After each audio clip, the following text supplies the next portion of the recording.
We all love physical media when it comes to our console games.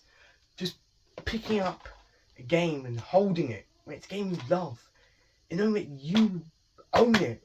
Instead of just the companies being able to take it off you at any moment. With such great consoles like the Wii, PS2, GameCube, for Xbox 360, Switch 2, SNES, even NES, which I only have one game for. But what I think is even more interesting physically is old PC games. Well, with a relatively modern game console, something like the Xbox 360 or Xbox One or something like that, the only thing that can really go wrong is something physical is broken or something digital is broken. And if they're fully broken, they're not fun problems to fix. They can't be fixed.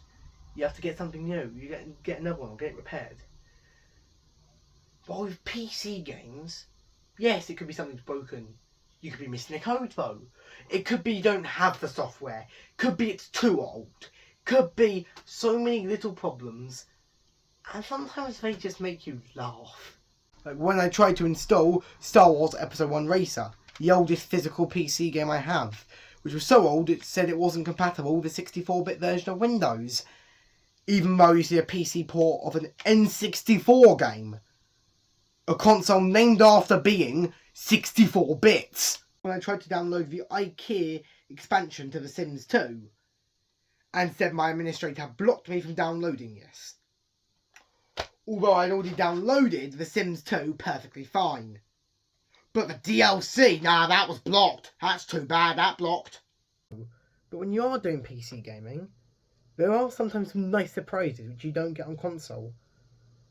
Like when I ran Lego Races, which I managed to actually get running, and somehow figured out that for some reason my Xbox 360 controller worked with this game. No way! An Xbox 360 controller is working on Lego Races from 1998! I don't believe it! I don't believe it! No way! Or when I bought Lego Loco for 10p at the Santa's Grotto and found it came with a Key Stage 1 study pack and a Fireman Sam DVD. No joke. Another thing I love about PC gaming is, unlike console, which you would normally need to struggle real hard to find one console game in certain places, you'll most likely DS, Wii or PS2, you will usually find, more often than not, an old copy of Charlie and the Chocolate Factory for PC, CD-ROM, in an old charity shop. Or the Santa's Grotto, you find a CD copy or DVD copy of The Sims 2. Or even, in the same charity shop you found Sims 2 in, you'll find a copy of the movie's premiere edition.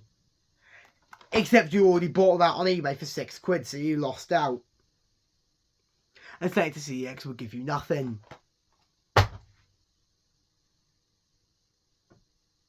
And because all PCs are different, and it's not just one big platform, each different CD, DVD, ROM, disc, they all have to say their minimum system requirements for you to run it on your PC. And you will laugh.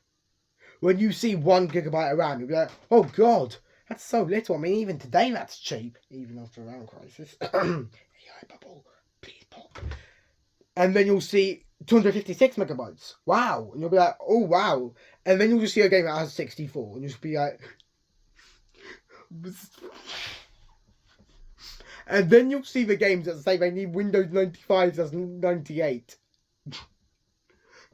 And those are the ones that don't run. When they say just Windows 95, that's right, those are the ones that don't run. And then you see the game that says 32 megabytes of RAM. 32 megabytes.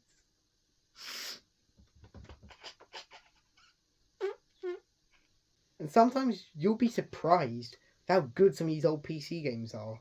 Like Lego Racers, the brilliant car racing game, better and more polished than the Mario Kart game that came out around the same time, Mario Kart 64, and better than most modern Mario Kart games as well, mainly because of its great item system, with the way where you get 4 or 5 different colour bricks. You combine it with a white brick to power it up, and then you can do it up to 3. So it's like a save or use mechanic, where you're just like, do you want to save it for now or use it later?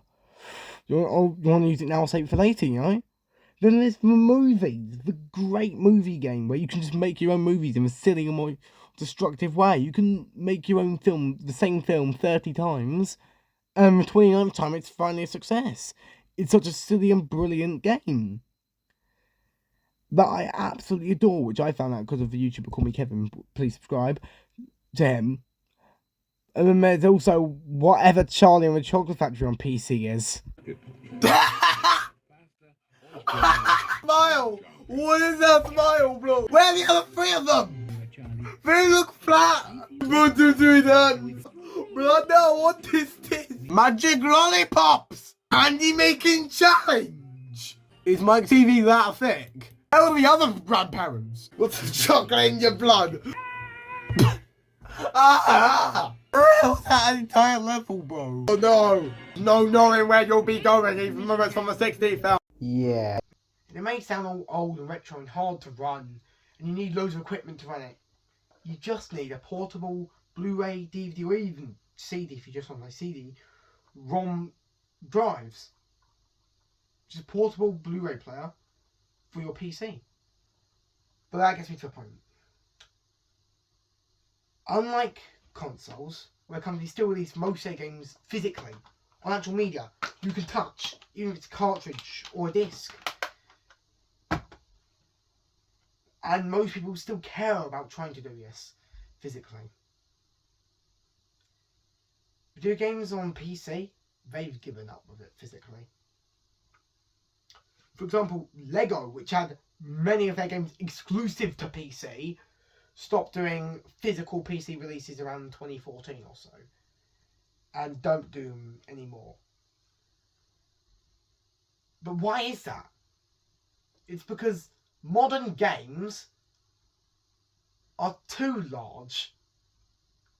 Internet speeds have gotten too fast for them to make sense. You can download games quicker on the internet than they are from a disc. And really, digital gaming is taking over on PC. Steam, people call the only good monopoly. Is it there? Epic Games is there. Microsoft Store. And most of the time, it's a similar or even cheaper price than buying it physically. Yes, they don't have all the old 90s games, but unless you want to play that, unless you want to play those games, then you go digital. But even if companies did release physical versions of their most popular recent games, like Doom the Dark Ages, which is 100 gigabytes, that on CD-ROM, that'd be over 100 discs. DVD-ROM, single layer, that would be 22 to 23. Dual layer, it's still 11 to 12. And that is just inconvenient to a point where it makes no sense to even make it. Yes, they could upgrade to Blu-ray ROMs and 4K ROMs and whatever, but they're such similar formats to what they already use on PS5 and not PS6 and Xbox Series X, not PS6, that it doesn't make sense. They just release the physical versions on console and do a digital version on Steam. That doesn't mean there's no good games. There really are. There's loads of great games. It just means you have to scrounge around looking for them. And when you find one that you find out is great, it's a hidden gem, and you actually get it to run, even though it's a complex game that's notoriously hard for running, the movies, you feel accomplished. You felt like you've done something. Unlike on console, you just feel smart, just going, or mobile, or handheld, or whatever, you just feel a bit mindless. On PC, when you get an old game working, it feels like an experience you won't forget.